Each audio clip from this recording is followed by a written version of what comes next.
Watch and burn. Hey everyone. So tonight,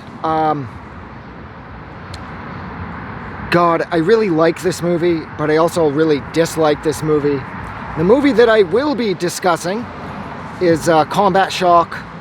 This is from 1986. I can't remember when I saw this movie. I've watched it a few times over the years. I had this bootleg copy I got off somebody on video cassette from somewhere. And I know that there was a 25th anniversary or a 20th anniversary release for this because I read about it in Rue Morgue at the time. And they discussed the film and the production and everything with the writer/director. And if I'm not mistaken, he said that this movie was made for a few $1,000s over the course of a few years. And now, whereas on one hand, the acting, of course, and the writing isn't the greatest, it's the director's brother who plays the main role of Frankie Dunlan. And he is an unemployed Vietnam vet who lives in complete poverty with his wife, who is pregnant again, as well as already having to deal with an incredibly deformed baby that we are left to speculate most likely ended up becoming that deformed as the result of Frankie's overexposure to Agent Orange during his time in Vietnam. And this movie, it's really just one excuse to be cruel to Frankie and his family after another. This movie is just so depressing.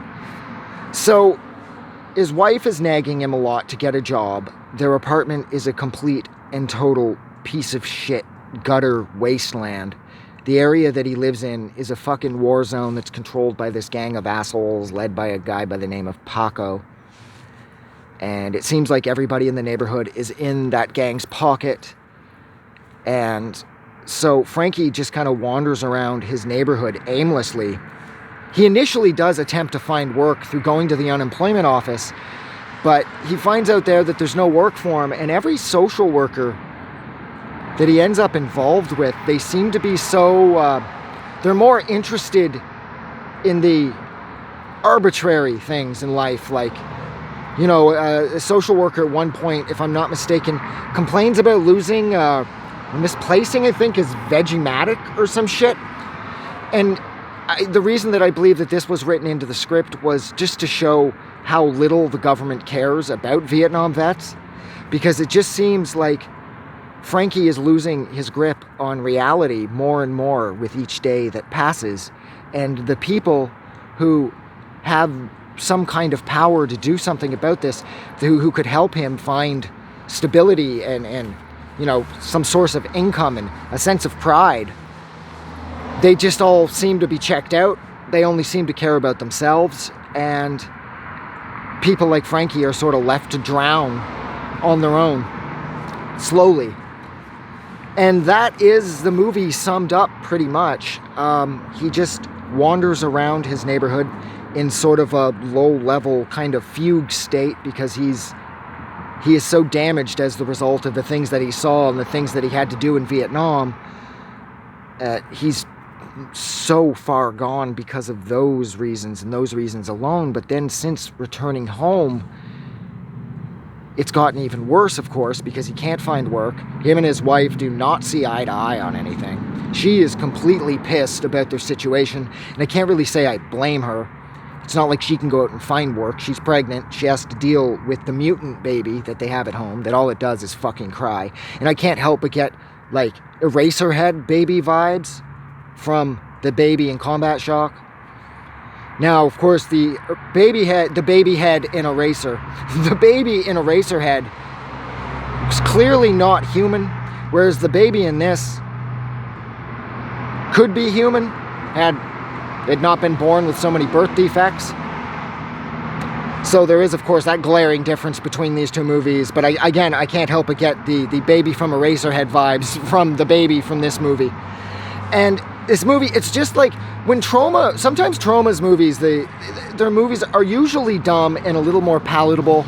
Like when I think of movies like The Toxic Avenger or The Class of Nukem High, there's always like a sense of campy fun to them. But then every so often they release like a dumpster baby or a combat shock. And these movies are just so ugly and so unapologetically nihilistic that you really wonder why they were made in the first place. Like, were these movies made just solely as sort of an excuse to create an experiment in human cruelty? Or did these movies have a purpose? Because whereas on one hand, this movie does do an excellent job of sort of putting the viciousness that was the Vietnam War, or the Vietnam conflict, as well as the fallout that the soldiers involved in the Vietnam conflict had to deal with under a microscope, sometimes I just kind of get the vibe that they're just pushing Frankie around for the fun of it.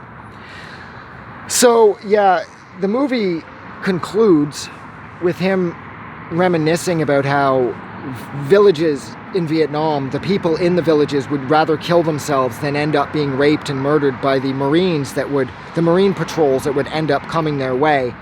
And it's at that point that Frankie decides to kill himself and his family with the gun that he got off the prostitute whose purse he stole, that ended up having him get his ass kicked by Paco and his gang of scum. And then, of course, Frankie had a gun that he got from the prostitute, so he kills Paco and all his friends. So he did do some good there, but then he goes home and he tells his wife that he loves her.